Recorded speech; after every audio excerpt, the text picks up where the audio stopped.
Hi నమస్తే welcome back to Leela Mahal food and more. ఈరోజు మనము ఈ నల్లేరు కాడలతో పచ్చడి చేసుకుందాం. ఇది ఆరోగ్యానికి ఎంతో చాలా మంచిది. నేనైతే ఒక మొక్క మా కుండీలో వేసాను, చక్కగా పెరిగింది. ఇది ఎలా క్లీన్ చేసుకోవాలో చూద్దాం. ముందుగా కొద్దిగా ఆయిల్ రాసుకొని, ఎందుకంటే ఇది దురదగా ఉంటుంది, మనం ఆకులు తీసేసుకోవాలి. తీగలు కూడా తీసేసుకొని జాయింట్ల దగ్గర ఇలా కట్ చేసుకోవాలి.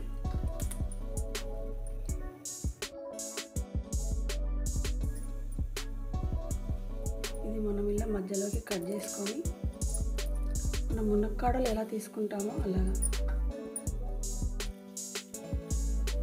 చక్కగా తీసుకోవాలి. ఇలా అన్నీ కట్ చేసుకున్నాక ఇలా 2-3 సార్లు చక్కగా కడుక్కోవాలి. ఇప్పుడు కొద్దిగా చింతపండు, చిన్న నిమ్మకాయ సైజ్ అంత చింతపండు తీసుకొని నానబెట్టుకుందాం. ఇప్పుడు పొయ్యి మీద ఒక ప్యాన్ పెట్టుకొని కొద్దిగా ఆయిల్ వేసుకుందాం.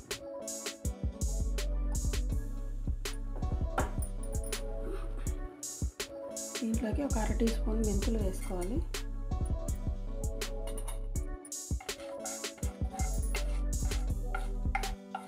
ఒక 1/2 టీ స్పూన్ జీలకర్ర, 1 టీ స్పూన్ ఆవాలు,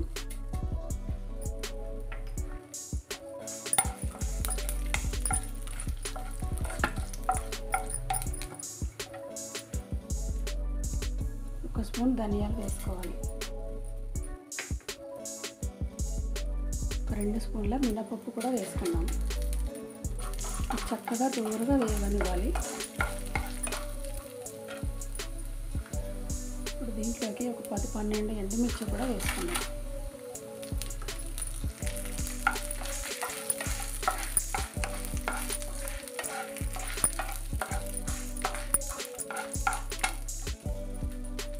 ఇప్పుడు దీంట్లోకి 5-6 వెల్లుల్లి కూడా వేసుకోవాలి.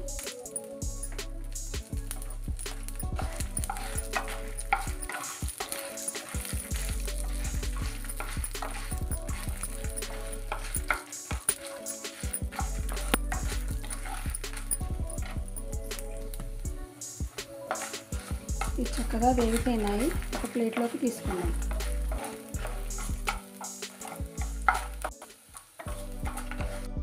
ఇప్పుడు అదే ప్యాన్లోకి కొద్దిగా ఆయిల్ కూడా వేసుకుందాం.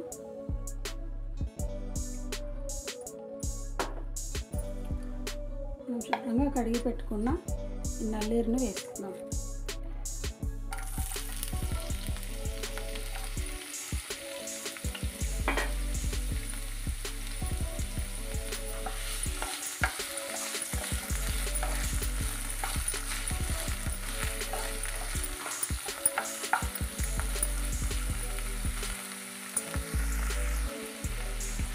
దీంట్లోకి కొద్దిగా పసుపు వేసుకోవాలి.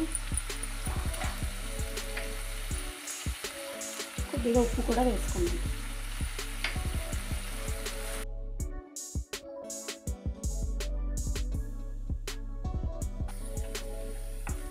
ఇదంతా చక్కగా వేయించుకోవాలి.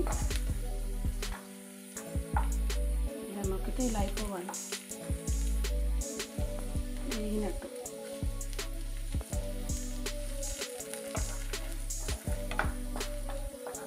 చక్కగా వేగినాయి. స్టవ్ ఆఫ్ చేసుకొని చల్లారనిద్దాం. ఇప్పుడు ఒక మిక్సీ గిన్నె తీసుకొని దీంట్లోకి వేసుకుందాం వేయించి పెట్టుకునేది. ఇది ఆరోగ్యానికి చాలా మంచిది, హెల్త్కి, నరాలకి, బోన్స్కి చాలా మంచిది. పిల్లలకి తప్పకుండా చేసి పెట్టండి. ఎదిగే పిల్లలకి చాలా బాగా పనిచేస్తుంది. ఇవన్నీ వేసుకున్నాక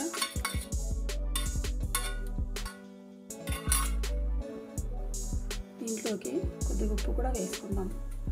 మనం ముందుగా వేయించుకునేటప్పుడు వేసుకున్నాం కదా, కొద్దిగా చూసి వేసుకోవాలి.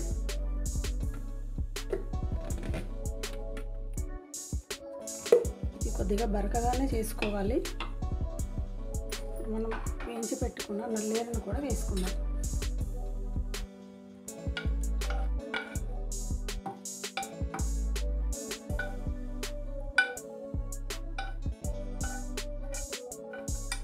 ఎక్కువ రోజులు నిలువ ఉండదండి, ఒక 2 రోజుల వరకే ఉంటుంది. ఎప్పటికప్పుడు మనం చేసుకోవచ్చు. మనం నానబెట్టుకున్న చింతపండును కూడా వేసుకున్నాం. మళ్ళీ ఒకసారి మిక్సీ పట్టుకుందాం.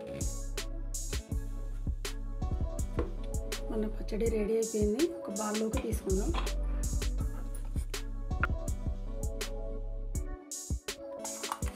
మన పల్లెటూళ్ళలో అయితే చాలా బాగా దొరుకుతుంది. ఇక్కడ మాకు పక్కింటి ఆవిడ తెచ్చిచ్చింది. నేను కుండీలో పెట్టాను. 15 రోజుల తర్వాత చక్కగా వచ్చింది. మనం అంత వేస్తే చూడండి ఎంత కొద్దిగా అయిందో. ఇది ఎప్పటికప్పుడు మనం ఫ్రెష్గా చేసుకుంటే చాలా బాగుంటుంది. ఇది చపాతీల్లోకి, దోశల్లోకి కూడా చాలా సూపర్గా ఉంటుంది. వేడి అన్నంలో నెయ్యి వేసుకొని తింటే చాలా బాగుంటుంది. దీనికి పోపు వేసే అవసరం లేదండి. మనం వేయించుకున్న ఆయిల్ ఉంది కదా, ఇది వేసేసుకుందాం. మన నల్లేరు పచ్చడి రెడీ. చాలా సూపర్గా, చాలా ఈజీగా చేసుకోవచ్చు. అందరూ తప్పకుండా ట్రై చేయండి. ట్రై చేసి మీకు ఎలా కుదిరిందో కామెంట్స్లో చెప్పండి. నచ్చినట్లయితే లైక్ చేయండి, షేర్ చేయండి, సబ్స్క్రైబ్ చేయండి. Thank you.